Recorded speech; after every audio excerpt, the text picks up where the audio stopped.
সকল দল মতকে একত্রিত করা এবং একটা লক্ষ্যে, অভিষ্ট লক্ষ্যে পৌঁছানো, সেটি ধীরে ধীরে সম্ভব হয়ে উঠছিল এবং আন্দোলনটি বেগবান হয়েছিল। সে আন্দোলনটি এক দফার ভিত্তিতে শেখ হাসিনার পদত্যাগ এবং তাকে বাধ্য করা, এই আন্দোলন সংগ্রাম করতে গিয়ে আমাদের অনেক নেতা, অনেক কর্মী বিভিন্নভাবে নির্যাতিত হয়েছেন। আপনারা মামলা খেয়েছেন, জেলে গিয়েছেন, পালিয়ে থেকে আন্দোলন সংগ্রাম করেছেন।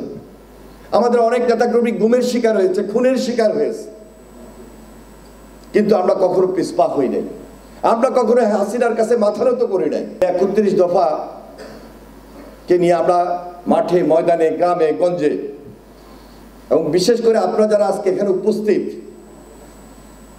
এটা আমাদের এই হাউজের মধ্যেই সীমাবদ্ধ নেই। এই ৩১ দফা মধ্যে আমাদের নেতৃবৃন্দ বলবেন যে আপার হাউস, লোয়ার হাউস, দ্বিকক্ষ বিশিষ্ট একটা পার্লামেন্টের কথা উঠে এসেছে। এই ৩১ দফার মধ্যে একটা মিডিয়া কমিশন সংস্কারের কথা আছে, সবার জন্য স্বাস্থ্য, সবার জন্য শিক্ষা, একটা রেইনবো নেশন, বিশেষ করে নির্বাচনটা কিভাবে হবে, কিভাবে হওয়া উচিত, সেখানে বিশেষ যে প্রয়োজন সংস্কারের, এই কথাগুলো আমরা সেখানে তুলে ধরেছি। আজকে এই বর্তমান অন্তর্বর্তীকালীন সরকার সংস্কার নিয়ে যে কথাগুলো বলছেন, নির্বাচন নিয়ে যে আলোচনাগুলো করছেন, এই ৩১ দফার সঙ্গে বর্তমান অন্তর্বর্তীকালীন সরকারের যে সংস্কার, অনেক কিছু মিল রয়েছে।